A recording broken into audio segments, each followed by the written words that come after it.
Hey guys, it's me, Freddy Pop Collector, and welcome to a video that I've been simultaneously excited for and dreading for several months. Back in November of 2020, I released a ranking of every single Fazbear Frights story from worst to best. Back then, we only had 5 Fazbear Fright books, which meant 15 stories, so that means we ranked every story from Into the Pit all the way to the final story of Bunny called The Man in Room 1280. So with 6 more books under our belt, the final one releasing last December being Prankster, we officially have 33 stories to rank. Dear Lord. While I don't sound too thrilled about all the work ahead of me, I'm so excited to give this book series the send-off on my channel that it deserves. The last Fazbear Frights related video I posted was the top 5 stories that need Daco songs, and now with this final ranking of every single story, this will be my final time talking about Fazbear Frights, probably forever. One final side note before we get started though, no, I will not be including any of the Felix the Shark stories. Not only were these stories quote-unquote scrapped, but this book is being treated as a bonus book and you can only get a physical copy if you buy the $100 book set, so sorry if that triggers you, but they were cancelled for one reason or another, hence they probably would have had more work done to them if they were official stories, so it doesn't really feel fair to rank them in a traditional sense. I don't know, that's just how I feel. But I have read them, and for a quick review, they need work. Also, please remember, these are my opinions. I'm a Five Nights at Freddy's YouTube channel. I don't hate any of these stories, but I can definitely say that some of them do need some sprucing up in my eyes. Also, one more thing, I promise this is it. Thank you guys so much for 80,000 subscribers. That puts us just about 20,000 subscribers away from that silver play button that I've been chasing for literal years at this point. So subscribe please if you want to help me out and you want to see more content from me. Don't worry, you don't have to if you don't want to. I would just really appreciate it. So that's everything I have to say. Grab some popcorn, get a drink, cause I'm gonna tell ya, we're gonna be here a long time. Let's dive straight into the final ranking of every single Fazbear Frights story from worst to best.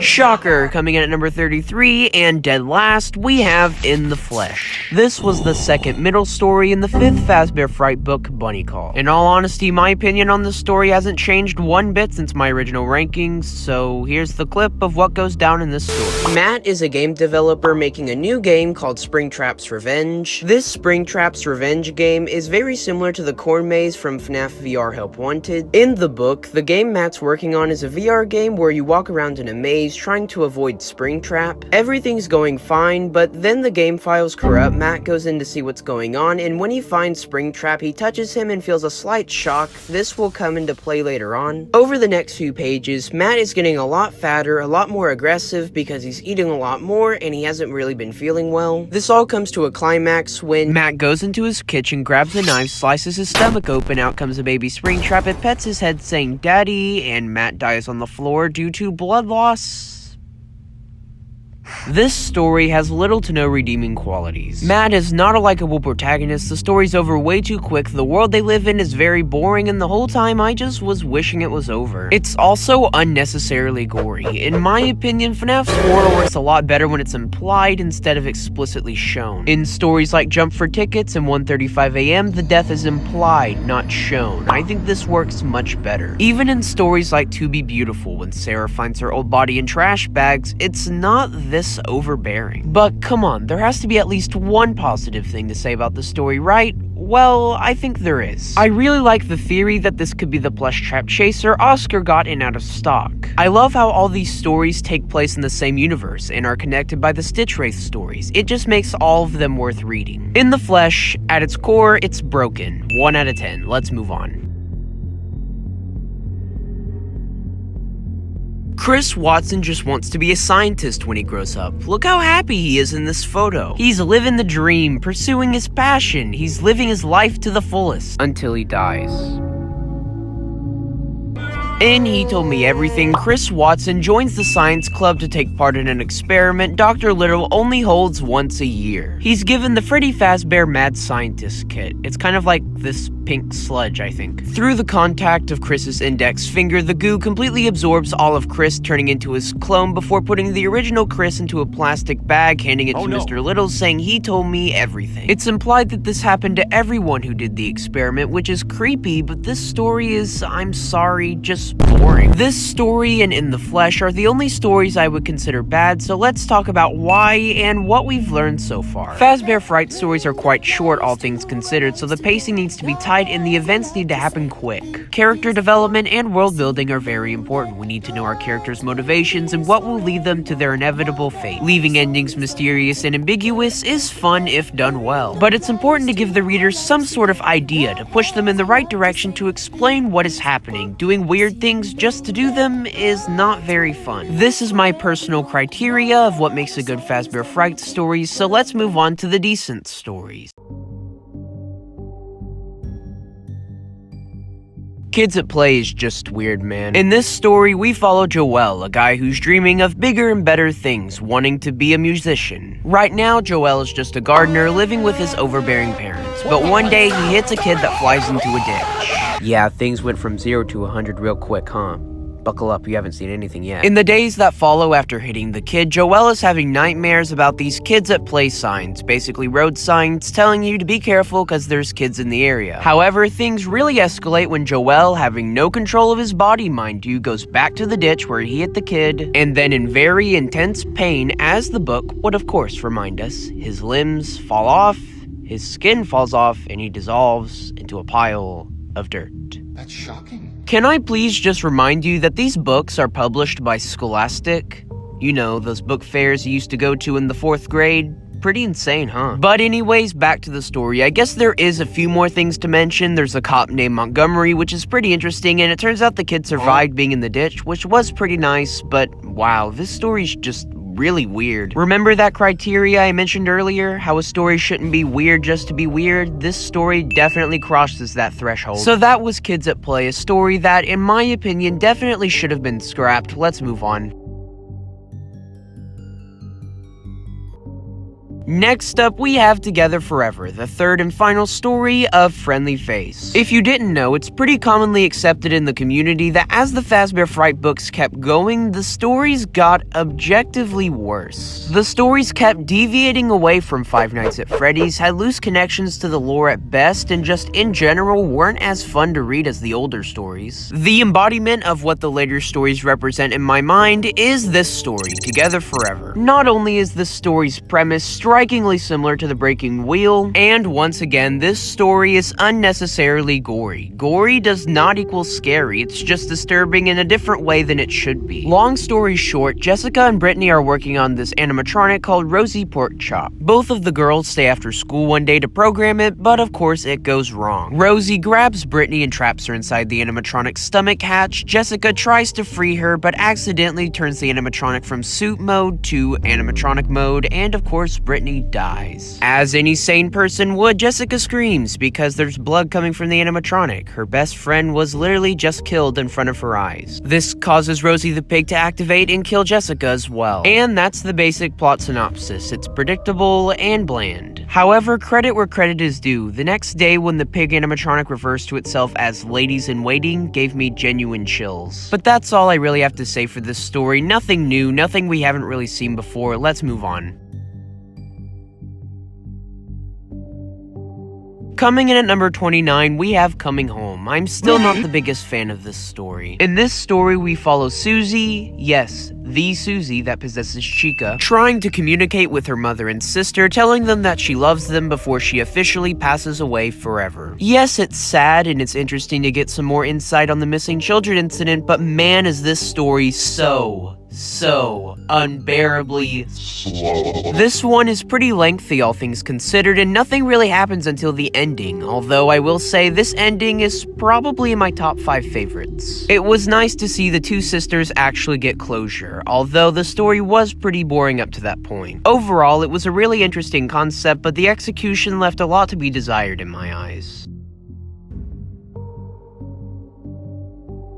Next up, we have Sea Bonnies. If you couldn't already tell, this is a story based off sea monkeys, a real-world creature. In this story, we follow Mott, whose younger brother wins some sea bonnies at Freddy Fazbear's Pizza. However, Mott doesn't really like sea bonnies. He finds them really creepy, and after they completely consume and take over their pet goldfish, turning it a light purple as the sea bonnies are, Mott wants to get rid of them. The sea bonnies don't really like that idea though, so they telepathically taunt Mott through his thoughts. They say things like, Look at the girl, Mott. She's out of your league. And it must be a nice day to be a loser. Ah. Mott gets fed up with the sea bonnies taunting, so he decides to flush them down the toilet, but doing so might have been his worst mistake ever. He somehow accidentally ingests some, but unlike most Fazbear Fright protagonists, he actually goes to the hospital. Twice. But the doctors brush it off, and Mott quote-unquote dies. He doesn't really die, the sea bonnies just kind of take over his body. I don't hate this story, but it's just kind of a little unoriginal in my mind. It's very similar to both Pizza Kit and In the Flesh. As much as I dislike In the Flesh, it did do it first. The trope I'm referring to is something going wrong inside the protagonist's body, like Gumdrop Angel, In the Flesh, and so on. This is also one of the only Fazbear Fright stories to have no lore significance whatsoever, not in the Fazbear Frights universe or the game universe. No personal vendetta against this story, it's just extremely mediocre. While working on the script for this video, I asked you guys on YouTube which story was worse, Sea Bonnies or Friendly Face. You all said Sea Bonnies, and I agree, so Friendly Face got moved up to slot 27. Friendly Face suffers the same fate as Sea Bonnies. It's an overdone concept. When some evil force is chasing our protagonist, and it's never implied if it's real or just a hallucination all in their mind. 1:35 AM, Bunny Call, and Blackbird all do the same shtick, but at least in those stories, it's handled much better. Even the ending, which is what I was really intrigued to see while reading, was just a rehash of Step Closer. Our main protagonist gets creamed by a truck. Instead of taking another step closer, let's take a step back to see how we got to this point. One day, two best friends, Edward and Jack, meet a cat called Faraday, which they adopt and look after for several months. Unfortunately, Jack and Faraday end up in the street, and they both die, of course. Edward is grieving, so to cope with the loss, he decides to get help from Fazbear Entertainment. Using some DNA, Fazbear Entertainment brings back Faraday as an animatronic, but unfortunately, Edward didn't send in DNA from Faraday, he sent in DNA from Jack. Edward is obviously creeped out by this and tries to get away from the elusive cat. Unfortunately, he runs into a road and gets creamed. Not a bad story per se, it was just an overdone concept once again, and it was only really worth reading in my opinion for the Fazbear Entertainment sections. We've talked about Dance With Me before, so we won't dwell here too long. The most interesting part about this story to me was the location. This is one of two stories to actually mention sister location in any way, more specifically Circus Baby's Pizza World. The main antagonist, Ballora, doesn't really do much. She just kinda dances around and gets creepier and creepier, reminding Casey, the thief, that she should probably clean up her act. There's many awesome moments like the window scene and the dream sequences, but that's about it. Nothing really too noteworthy here. This story is mostly just a character study on our main protagonist and is built upon anticipation, and that's about it. No one dies or anything, nothing I can really positively say, but nothing really negative either. So let's move on. The puppet carver was pretty strange. You would think from the cover this would be some sort of Night of Living Dummy parody, but it's actually pretty interesting. It takes a very unique route. This story is very confusing to me though, not necessarily by plot, but just what is going on here. Jack is the owner of a failing pizza place, and one of his employees makes a cheaper way to make animatronics inside this little machine. It makes them with wood, not sure how that's possible, but you know, we'll roll with it. Through some shenanigans, Jack ends up inside the machine, and it's never clear if he died or not. The saw blades got really close to him, but he's alive, so did he come back as a puppet or what? And why can't people tell? Jack doesn't feel any pain when inside the machine and comes out as a quote-unquote new man, which is a common theme we'll see throughout the story, and Fazgoo is just kinda tossed in here. Not sure why, but okay. Jack's quote-unquote new man persona is very similar to Scrooge from A Christmas Carol. He becomes giving to an almost concerning level. And that's about all I have to say. Nothing really else to note besides there's sort of intermissions throughout the story giving us some more information on what a puppet carver actually is. Basically, those intermissions tell us that puppet carvers become slowly more and more sentient, so who knows, maybe Jack really did die in that machine. But overall, a pretty decent-ish story, 5 out of 10, let's move on. Coming in at number 24, we have probably a controversial pick, that being To Be Beautiful. Calm down, I don't hate it, but I definitely don't love it either. If you've seen the original ranking or my Dako Songs ranking, I've said many times this story just misses its mark for me. It's hard to exactly put my finger on it, but I think it's just a combination of things. It was very muddy towards the middle of the story, and I didn't really sympathize with Sarah that much. This story is very creepy, the way it describes Eleanor and the events that transpire, and Baby stealing Sarah's identity at the end was something that I genuinely didn't see coming. But the character and world are forgettable, and the ending is the only thing that I really find interesting. I like Eleanor's involvement much more in the Stitch Race segments. Personally, I just feel for a character as important as Eleanor to the overall Fazbear Frights universe story, I feel like she should have had a much more interesting narrative origin and something that really showed how important she would be going forward into the final events of these stories.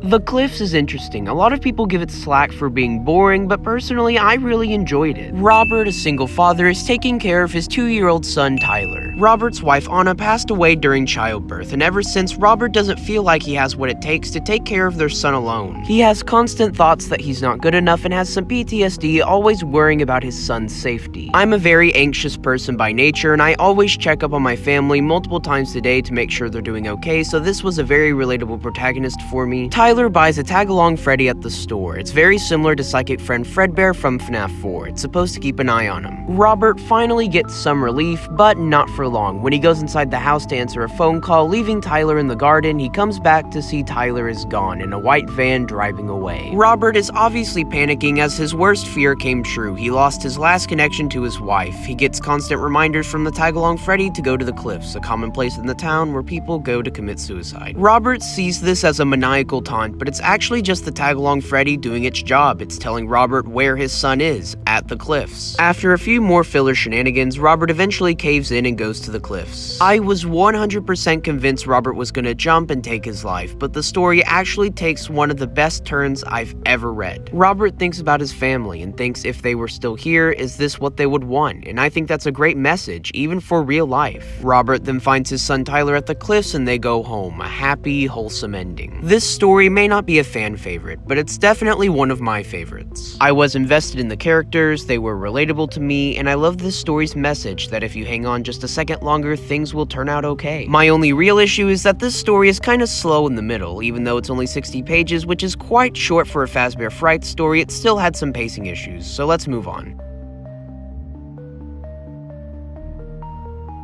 The real Jake is sad. I don't mean, oh no, I feel bad for him sad, like really sad. This story exists to give some backstory on the Stitch Wraith Jake.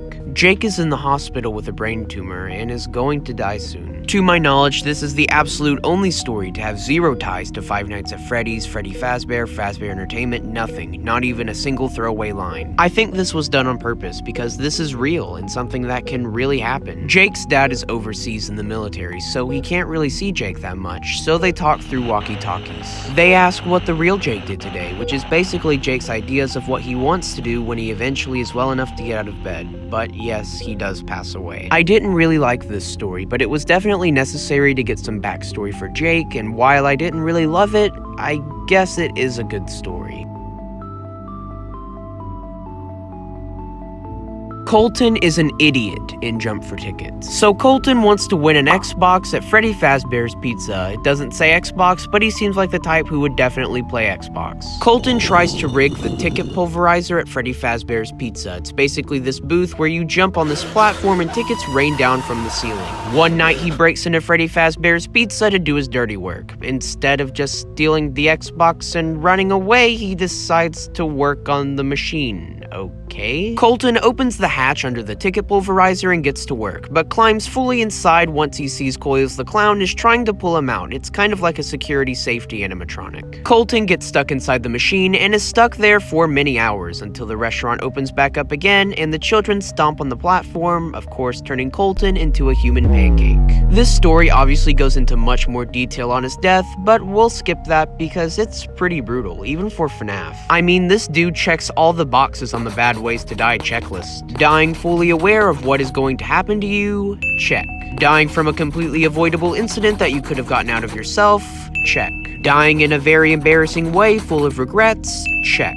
And finally, dying at a young age. check. I swear, this dude could have avoided all of this if he just grabbed the Xbox from the prize counter and ran. The last thing worth noting is that Colton probably possesses Coils the Clown, but that's about it. Not a terrible story, definitely more in decent territory, but it's very interesting how a story like this brings to light that every day we make choices, and if we make the wrong choice, it can end our life. Basically, the story is shaking you, saying, hey, you see this kid? Don't be stupid like him. Don't make stupid decisions. All right, you're asking for it. We'll settle it man to man, west to the Pecos style.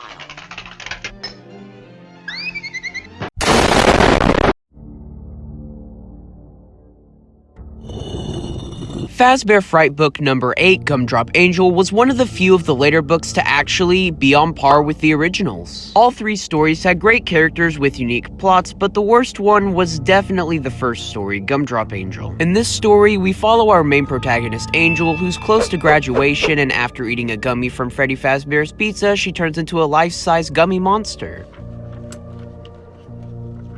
According to my notes, that's about it. Obviously, I'm skimping out on some details like some side characters, probably the most important being Dominic. Dominic is a Freddy Fazbear's employee, and while most seem completely oblivious to the horrors associated with this food chain, Dominic seems fully aware and up to speed. Angel met Dominic at her stepsister's birthday party, and she goes to him for help once she's turning into a gummy, but instead of helping her, he puts her into a pod and watches as she's eaten alive by children.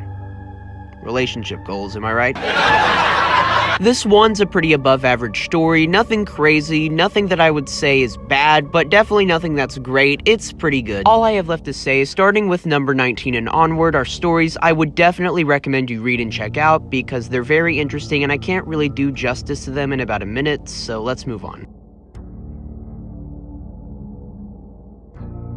I definitely appreciate Lonely Freddy more than in my last ranking, but I'm still not crazy for it. What's frustrating about this story is that it is really unique, but it doesn't really pick up until the last third. Up to that point, it's just introducing our character Alec, who's kind of a meanie.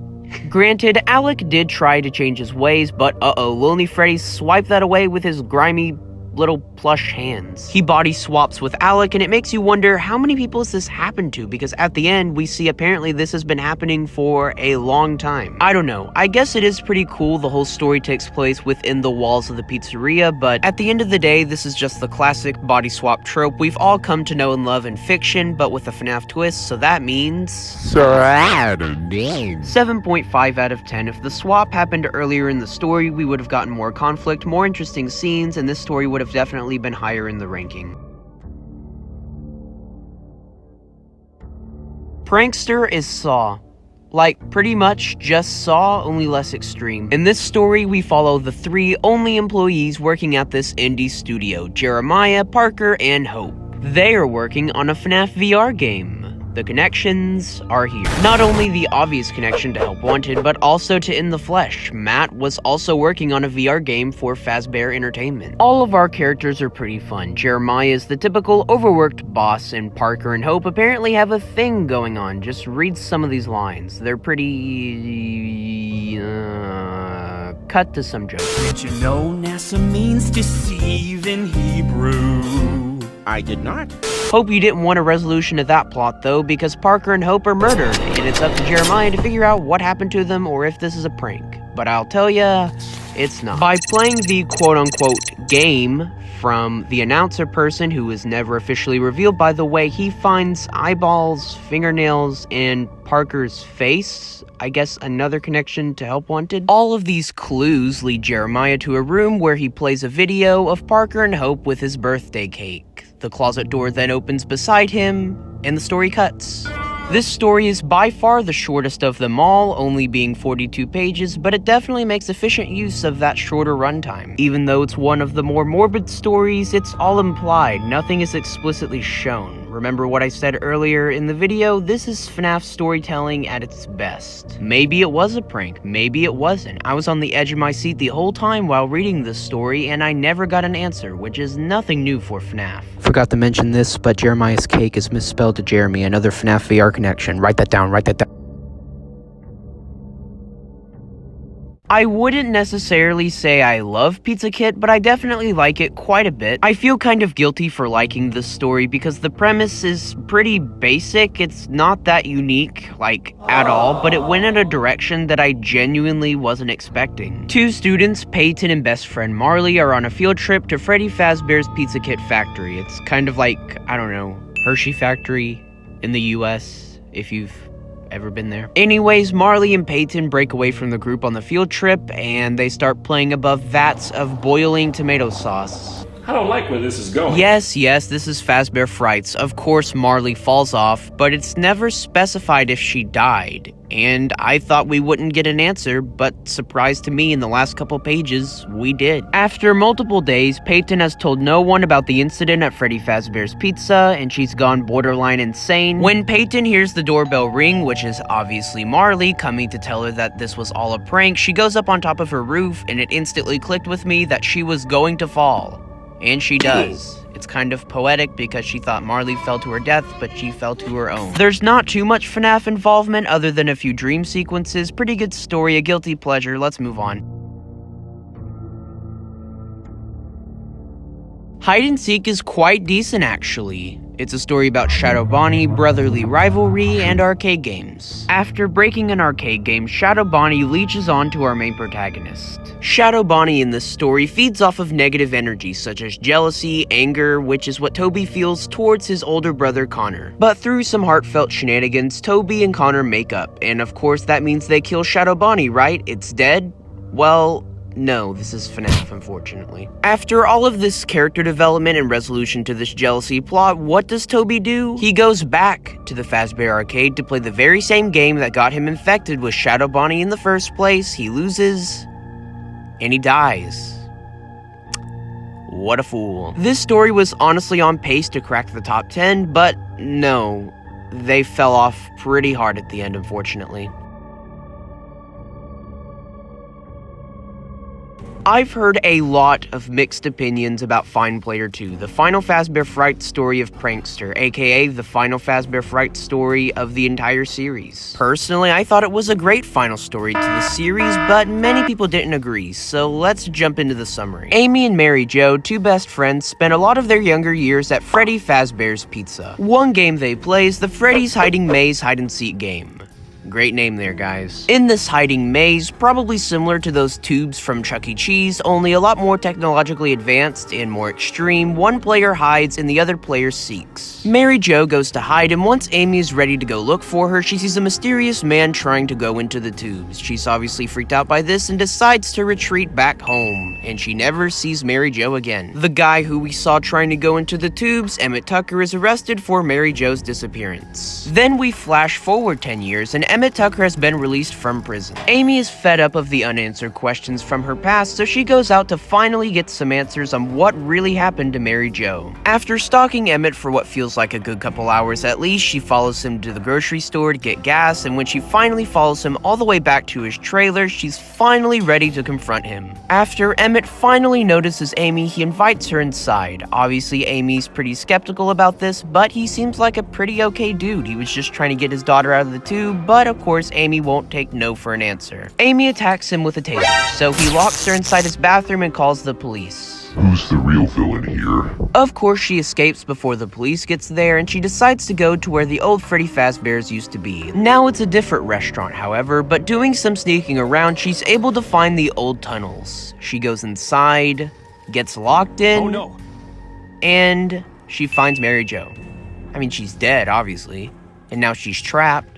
But she found her, so congrats. Obviously, yeah, Amy does die, very similar to Delilah's death from 1:35 a.m. Both died inside of a building in a very confined, tight space. I just realized that this summary is over 2 minutes. I'm sorry, I had no idea I wrote down this much information in my script, but this story had a lot to cover, which is why I really like it. Overall, a solid 8 out of 10 for me. Great characters, great settings, and above all, the plot was very interesting.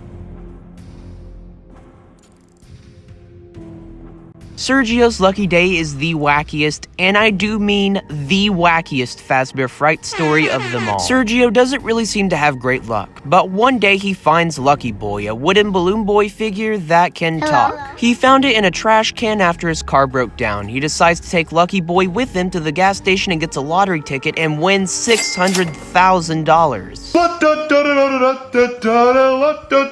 Over the course of the middle of the story, Sergio slowly but surely becomes more and more reliant on Lucky Boy's advice. Should he quit his job? What should he spend his money on? What should his new job be? This all comes to a climax when Sergio is invited to his high school reunion. He wants to impress his old high school crush, Sophia Manchester, but Sergio doesn't think he's attractive enough. He complains to Lucky Boy about his big ears, nose, and stomach.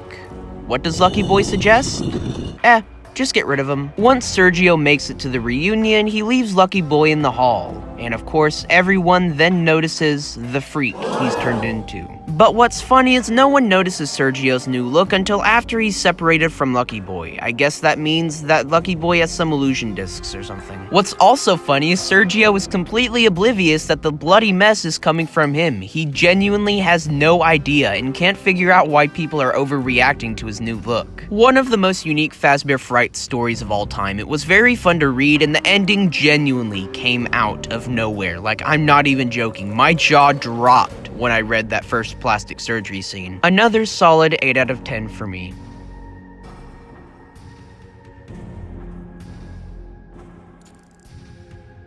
It's really baffling to me that Blackbird is really the only Fazbear Frights story to take place on a college campus. In pretty much every other story, we either follow an older adult or a younger kid. We don't really get much in between like this. This doesn't really affect it on the ranking, I just thought it was interesting to bring up. Anyways, Blackbird. Back when this one was first released in January of 2021, there was a lot of slander about it being way too similar to 1:35 AM, just a worse version. While I do agree 1:35 AM is better, this one isn't just a worse version, it's good in its own right. This story kicks off with Noel and Sam making a horror film for their filmography class. The monster of their movie is called Blackbird, a creepy looking animal inspired by the scary animatronics of Freddy Fazbear's Pizza. In their movie, Blackbird is supposed to hunt down guilty people and get them to admit to their past wrongdoings. One day, Sam in costume is going over to film for the movie. He's crossing the railroad tracks and unfortunately gets hit by a train. Sam is presumed dead, and now Noel has the Blackbird in his subconscious. Long story short, Noel hunts down Christine, someone he used to bully in high school, apologizes, and doesn't see the Blackbird anymore. Also, it turns out Sam is okay. He was just knocked out from the pain of breaking his leg from the train, so all is well, which is very rare for these stories. This story was really great for me, honestly. It wasn't too extreme, too overbearing, too emotional. It was just a very fun ride, and that's what I really appreciate about it. Sure, if you want to skip it, you can. There's not that much lore in here, but I highly recommend you read it. It was a very fun one for me personally.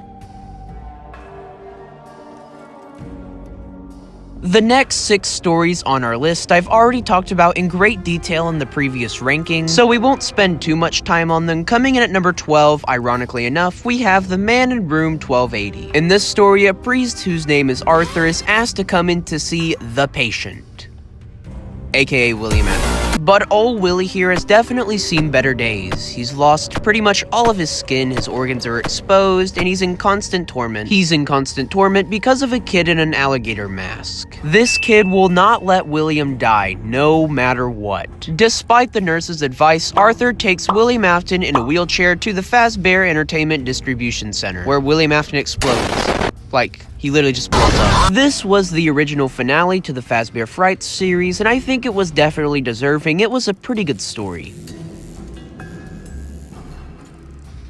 Coming in at number 11 and barely missing out on the top 10, we have Step Closer. I'm pretty sure most of us are familiar with this story by now, but if you're not, here's the basic rundown. One day, brothers Pete and Chuck are at Freddy Fazbear's Pizza when they go into the back rooms, and Pete gets a curse placed on him by Foxy. Foxy tells Pete to be a pirate, he has to lose an eye and an arm, and over the course of the story, a butcher knife falls beside his arm, in science, a needle almost stabs him in the face, a fishing line cuts his cheek, you get the idea. Chuck, being being the big brain he is, figures out that this might have something to do with Foxy, so the brothers decide to meet up at Freddy Fazbear's Pizza. Unfortunately, in Pete's panic, he runs out into the street and gets creamed by a truck. Now, normally, this would be where the story ends, but sadly, it's not even close to being over. Far from it. Chuck gets that dreadful phone call from his dad that his brother has been killed, and they go to the accident site where they see Pete's body being loaded into an ambulance. But actually, Pete isn't dead. Kind of. You see, the curse still hasn't been fulfilled. He hasn't lost his eye or his arm. Of course, unfortunately for him, he's an organ donor. Great. So yeah, he watches as his body is taken apart, and that's about it. The only other noteworthy thing to mention here is that the story actually returns in Epilogue 10 with Eleanor coming back to the surgery of the removing of his body. I don't know, some sort of lore. There you go, if you wanted to know that. I need to stop talking. An all over the place, sad action out there story, 9 out of 10. We've just breached the top 10, all the stories ahead are 9s or above. 1:35 a.m. might just be one of the most straightforward stories ever. A girl named Delilah, who's recently divorced, is working as an overworked waitress. One day she finds an Ella doll at a garage sale, buys it, and takes it home. It's an alarm clock and she sets it to wake her up at 1:35 a.m. It doesn't work, so she throws it away, but we actually never see the Ella doll again, but it's still a vital part to the story. Every night now at 1:35 a.m., Delilah hallucinates about Ella. Of course, with this happening over and over again, Delilah really isn't getting any sleep and she goes borderline insane. Delilah will do anything to get away from Ella. She drives to a motel, she drives to a factory, and she goes into a chute and gets stuck down there.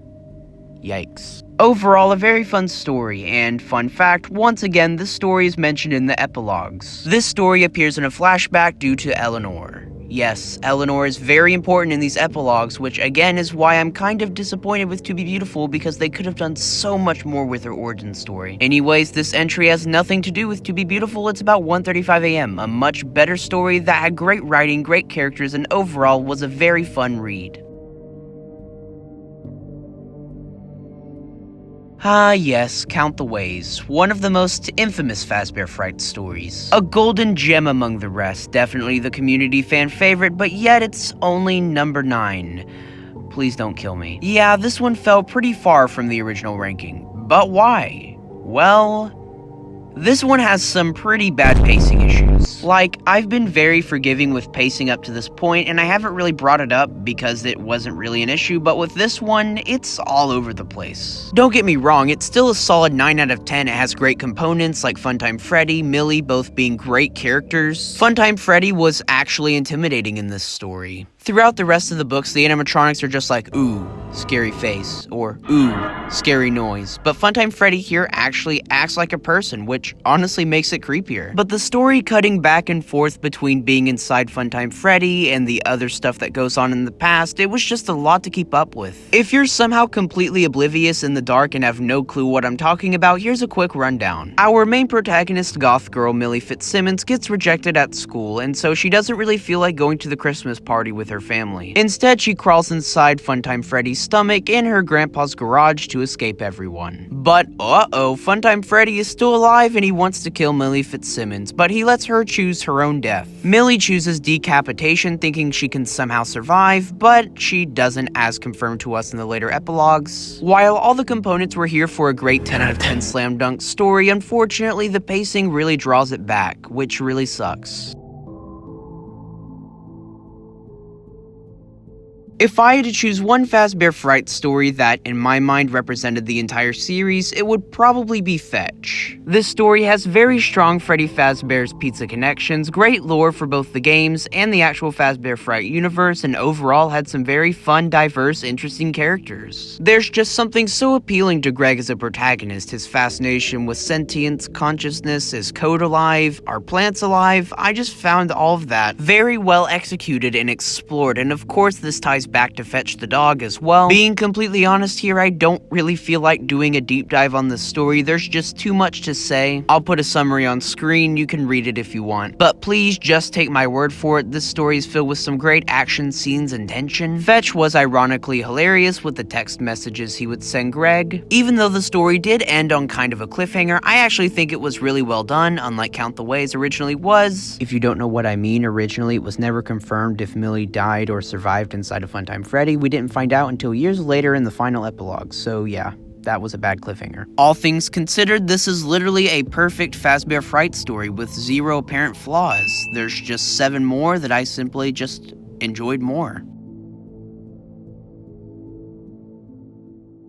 Taking home the crown for number 7, we have Room for One More. In this story, we follow Stanley, who works at Sister Location. In my opinion, this story is very special. Not really in plot, it's very linear, but just the information and descriptive details given on Circus Baby's entertainment and rental, aka the Sister Location bunker, was just so special to see. Anyway, Stanley is a night guard at the Sister Location, and every night he falls asleep on the job, and when he does, a Minorina crawls inside his mouth. This happens over the course of 5 nights, which totals him 5 Minorinas, and of course he dies. Like, obviously, game over. And that's pretty much the plot. There's not that many other things to mention. There's no underlying secondary plot, no theories or anything. It's just that. So, I mean, I guess I should mention that he has dreams about Funtime Freddy and Funtime Foxy and Ballora being dentists and cab drivers and stuff, but that's it. That may sound like a bad thing, but personally, I really enjoyed this story's laid-back tone. This story made its point and wasn't too short, but didn't overstay its welcome either. Overall, Room for One More was a brilliant premise that was executed beautifully. Like Fetch, this story is a classic that all the other stories should definitely take notes from. For as mediocre as the Minorinas are as characters, they did not deserve a story this good. The New Kid is another infamous Fazbear Frights story that I'm pretty sure everyone is at least a little familiar with. Devin and Mick are best friends, and one day there's a new kid in school, Kelsey. Kelsey gets absorbed into their friend group, even though Devin doesn't really like Kelsey. I'll just go ahead and say it, Devin is kind of a dick. But I guess Kelsey isn't without skeletons in his closet, but you know, we'll get there when we get there. The trio of boys decide to hang out at an abandoned Freddy Fazbear's Pizza. Inside a locker in the backstage, the boys find a run-down Golden Freddy Springlock costume. Like I said earlier, Devin is jealous of Kelsey to the bone, so he wants to play a prank on him. Yeah, Kelsey gets brutally springlocked, and in excruciating detail as well. So Devin and Mick abandon ship and get out of there, but a week later, Devin returns, telling Mick not to tell anyone. Kelsey is mysteriously absent from the suit. Devin obviously doesn't understand this, so he puts his full arm inside the suit for some reason, and it gets spring-locked. What an idiot. We end the story from a Kelsey POV, and apparently he's alive, and well, I don't know, lore there or something. Doesn't really affect it on the story. It's just weird. This story was fun and engaging through and through the entire time, unlike Lonely Freddy, Pizza Kit, or even parts of Count the Ways. To me, this story just gets better and more memorable as time goes on, so I think it can sit comfortably at the number 6 spot. We finally have a new story to talk about, that being The Breaking Wheel. This was a very fresh and unique concept when this story came out, and even though it doesn't have too many Fnaf ties, it was a story with great writing, pacing, tension, and even though I didn't know what to expect going into the story coming out, I was very satisfied. For the most bare-bones quick summary I can say, Reed locks Julius in his endoskeleton robotics project to get some revenge on his school bully. On the bus ride home, one of Reed's friends, Shelly, is talking about the breaking wheel, a torture device, and he starts to think that maybe putting Julius in the endoskeleton was a bit too far. But it's too late now, he's already on the school bus. I guess you'll just have to wait until tomorrow. Reed goes back to Shelly's house to work on his robotic stuff things for his class, and this is my favorite part of the story. If you've read the story, you know what I'm talking about. That moment when he sees Ori playing with the endoskeleton toy and thinking, is that happening to Julius right now? Well, dear viewer, yes it is. And he turns into that. Spooky. Shelly and her family leave the house for a bit, of course leaving Reed alone, which is not good. This thing, the remains of Julius, is chasing Reed throughout the house for the rest of the story. The end. As you all know, I don't like too much gore in my Fazbear Frights stories, but as always, I like it better when it's implied instead of literally shown to our face, and everything is quite literally implied. This story may not sound so special. I mean, why is it number 5? It just sounds like any other good Fazbear Fright in the top 10, but let me tell you, this one you have to read to understand. It's an excellent one, and maybe a contender for my favorite of all time. Me putting Bunny Call in the top 5 of my original video was a very controversial decision for some reason. It's surprising to me because this story is quite literally the embodiment of Fnaf's 1 to 4, the survive to 6 AM format. Bob trying to keep Ralpho out of the cabin was a very interesting plot to me, and also I really like the mystery not knowing if Ralpho had a human inside of him or not. He bleeds, but he is definitely not human. I've always really enjoyed camping settings and horror stories, and having Ralpho just outside of the cabin coming in at every opportunity from every exit was very chaotic and fun to read for me. And that final window scene was crazy. That was probably one of the most intense Fazbear Fright moments for me. Lightning summary, let's go. Bob and his family decide to go camping. While they're there, he finds out about the bunny call, an alarm that can wake up his family in the middle of the night. He signs them up for it, but instantly regrets that. Bob waits up all night for Ralpho to come for the bunny call, and once he finally does, he tells him he wants to cancel it, but Ralpho will not take no for an answer and tries to come through multiple exits throughout the house like windows and trapdoors. Ralpho almost gets in, but it turns 6 AM, so he has to leave. Bob and his family go to breakfast, and it turns out that the bunny call never came last night, so what did come, we don't know. The end. An S tier 10 out of 10 story. No one can change my mind. Let's move on. Taking home the bronze medal for best Fazbear Fright story of all time is actually the very first one, Into the Pit. Kicking off the entire Fazbear Fright saga with the time-traveling ball pit and Demon Spring Bonnie was an insane move that just shows how different these stories are compared to the Silver Eyes trilogy. But believe it or not, this story is actually pretty grounded in this universe's weird way. You see, this story is very tightly linked to Freddy Fazbear's Pizza and the original set of murders, which was a very smart move to get people invested in this universe. This ball pit is also very vital in the epilogue and pretty much ties all the stories together, but we won't get into that. This is about the story itself. Oswald is kind of basic, but you kind of need that when you have so much going on in your plot, and when Spring Bonnie literally replaces his dad with no explanation, it was really funny, but in a creepy way, which is great. Man, what a great way to kick off this new chapter. Get it? For Five Nights at Freddy's. What? You want a summary? So you haven't read it yet? If you haven't read it, go read.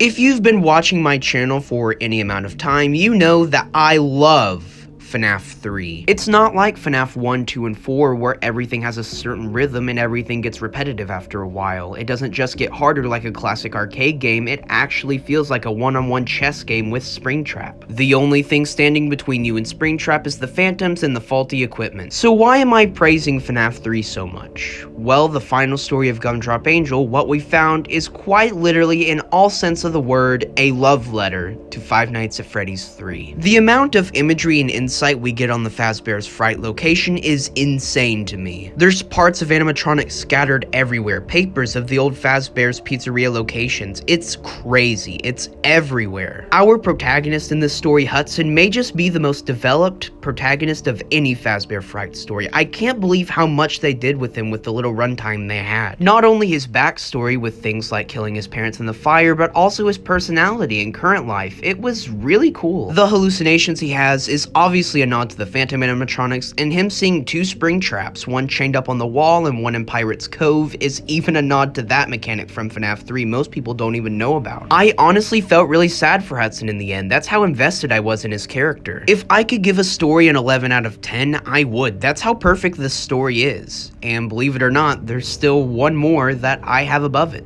So let's get to that one. In my opinion, the best Fazbear Fright story, without a shadow of a doubt, is out of stock. The answer as to why is really quite simple.